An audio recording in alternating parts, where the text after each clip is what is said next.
Hello everyone, I'm Phoenix Tremayne, and today we're going to talk about your Young and the Restless daily recap for Tuesday, October the 13th.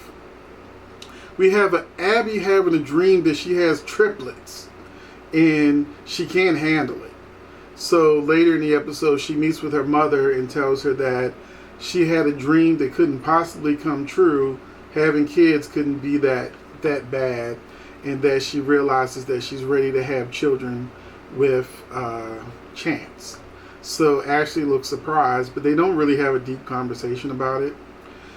Chance asks Paul if his offer has been rescinded, but Paul tells him he can't give him the police job yet. First, they got to finish the investigation about what happened in Vegas. If the investigation in Vegas, nothing bad happens, then he can become a cop again. He even calls Ray down to meet with Chance. But first, Ray asks Sharon when she wants to go ring shopping because he has to leave for a meeting, and she's like, "Oh, we can do it anytime. Go on ahead to your meeting."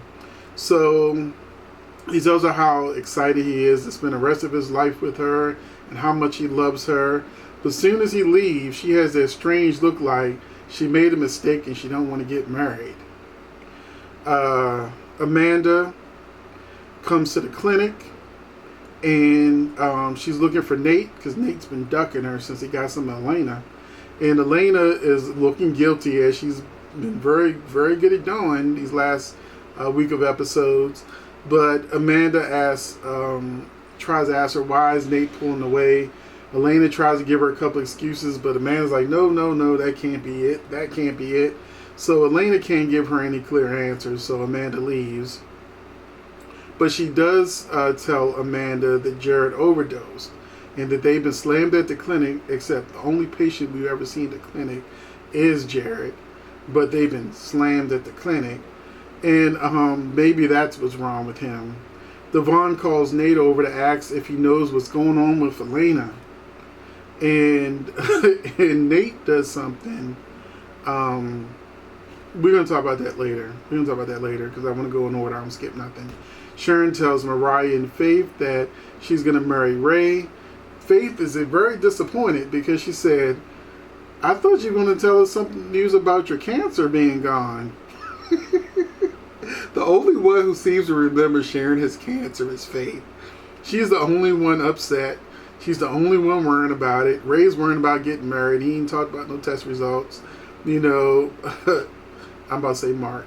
His real name is Mark. But Adam is out there, trying to seduce Sharon and get with her despite how Faith is going to feel about the situation.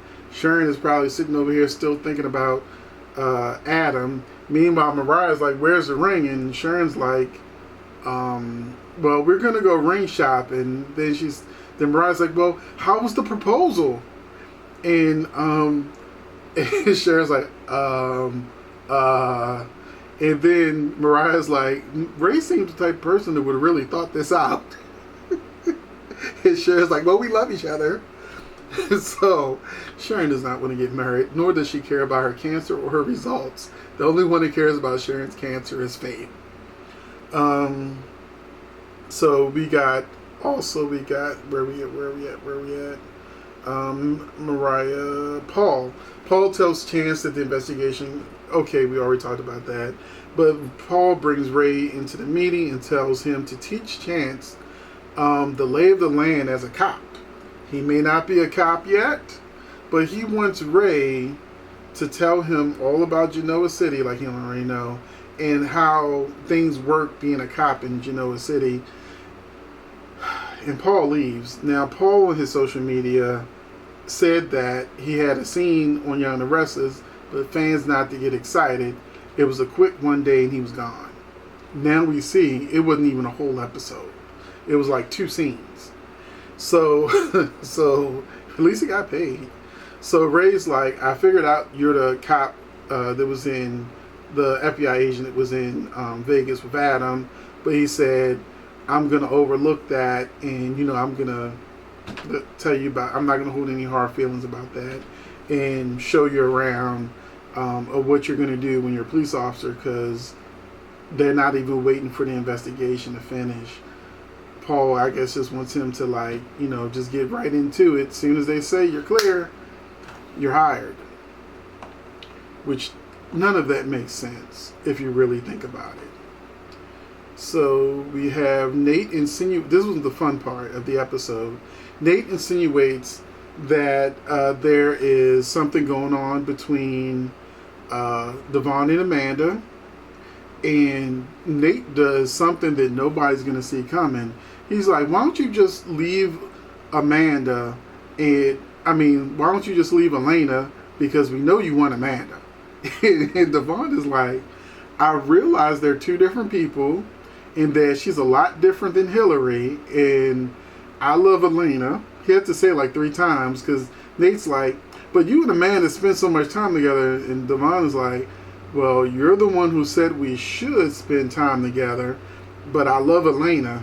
And he's like, well, you shouldn't be confused about your feelings about Amanda and Elena. And Devon's like, I'm not confused about my feelings, because Nate wants Devon to dump Elena so that he can have her for himself. He's ghosting Amanda because he's hoping that Devon and Elena will break up. He even tells Elena at the end of the episode, go and tell him. Tell Devon we slept together. I give you my permission, because obviously his attempt at convincing Devon that he's better with Amanda didn't work. But but he wants Elena bad. So that was some good wop. That was some good wop. He don't even want to see Amanda's name. He like, who cares about Amanda? Elena's where it's at. So that was weird to see Nate trying to push Devon and Amanda together when that's supposed to be his woman. But I have to give it up to Sean Dominic. I think he's underrated. I think he does such a great job. And I think he puts so much thought into his character and how to say his lines and how to convey emotions. This is why I don't like Zendaya on Bold and Beautiful. He does not know how to convey emotions. It's called, can't think of it right now. Starts with an I. But inflection. It's called inflection. So you need to put inflection into your dialogue so that you can really bring your character to life. And Sean Dominic does it so subtly, but so powerfully. And I know that I can't be the only one to see it. If Sean Dominic was white, he probably would be a leading man like Kyle and even Theo. Instead, he's kind of like that secondary character that they haven't really focused on since the other Nate was on the show. But anyway, I just want to take a minute and say Sean Dominic has been knocking it out of the park. He is really good, and they're not using him to his full potential. I could only imagine if they gave Sean Dominic some real stuff to do on the show, that he would just be amazing. But anyway, Abby tells Chance that she wants to have kids with him. Amanda sees Devon outside society and tells him that she had an intense conversation with Lily. Oh, I skipped that part. Lily apologized to Amanda as they have a quick talk about, her accidentally killing Hillary. So it was a really quick scene and a half, and Amanda's like, well, I didn't know her anyway, and I want this job, so we cool. That's pretty much how the scene went.